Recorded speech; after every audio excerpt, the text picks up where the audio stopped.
Everybody, so there is this video that I've watched and I came across on social media by Apostle King Dunamis Cedric in Boya of Dunamis Ambassador Ministry Boya. Now I want us to watch this video because I have something very pertinent I want to talk about from this video. Please watch to the end. You cannot do ministry right and be wrong. You can't do ministry well and ministry doesn't do you well. God should tell you to open something else as an extension of your already successful ministry life. God does not tell a failed pastor to start business. God tells a successful pastor who has succeeded already in one thing to succeed in something else. So if you are failing in ministry, that voice that says start business is not God's voice. It's the devil's voice to just transfer failure from ministry to business. You still fail. You give 1 million to your cousin to start a tomato business and she fails. You say, now based on your failure, take this 1 million and now start onion business. And she fails. Will you give her next 1 million for another business? So how can you tell me because you are failing in ministry, God says you can't do business? This week you are in Bakuri town for a crusade.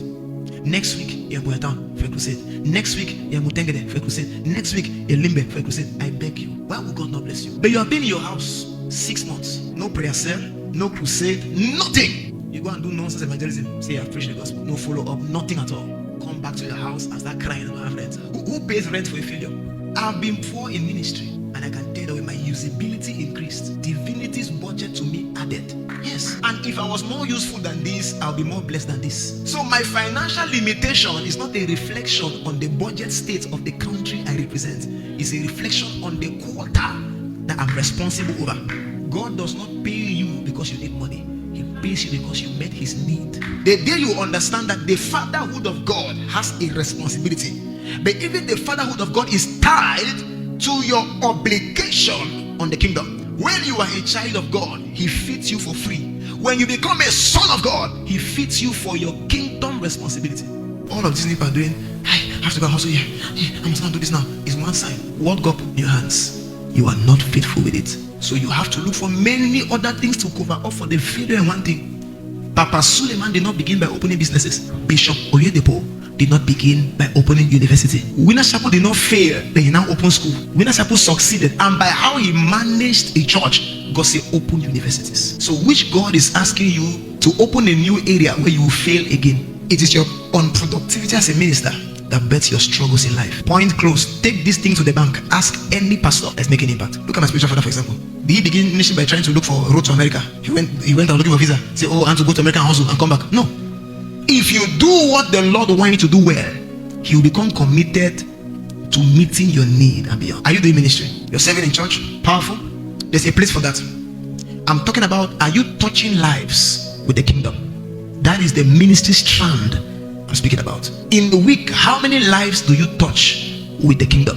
How many people do you heal? How many people do you deliver from demons in a week? Who are those that minister to Jesus? You have read it before. Luke chapter 8 verse 1. Shuza, Joanna, Mary Magdalene, who had what? 7 demons. They minister to him. Excuse me, who ministered to who first? Jesus delivered them from demons and they delivered him from lack. Look at that. And it came to pass afterward that he went. So it is an error for me to sponsor my crusades. It's a sign that your demon is still there. You think it's a joke? Preaching every city and village, preaching and doing what? Showing the glad tidings of the kingdom. And the 12 were with him, and certain women which had been healed. So it's people don't owe you carnal things if you didn't give them spiritual things, which had been healed of evil spirits and infirmities. Mary called Magdalene, out of who went out 7 devils. You become a thief demanding for carnal things without giving spiritual things. Ask yourself a question: are you doing ministry? Alright, so now I'm sure you've watched that video. I sure say, oh, I don't hear Tiwe Apostle don't talk. Now, one of the things that I heard that is really, really key and pertinent, one of the statements he made that really touched me in my inner liver. I don't know if I play inner liver did this. The man of God said, it is your unproductivity as a minister that births your struggle. That is powerful. Your unproductivity as a minister is the reason why you struggle.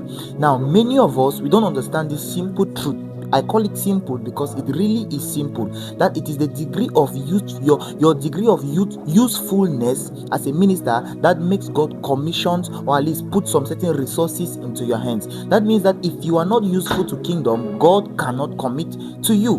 People think that God satisfies their need, that is, God gives them money or finances to satisfy their needs. But if you watch that video, you understand that actually God gives you money not to satisfy your needs, but so you can satisfy his needs.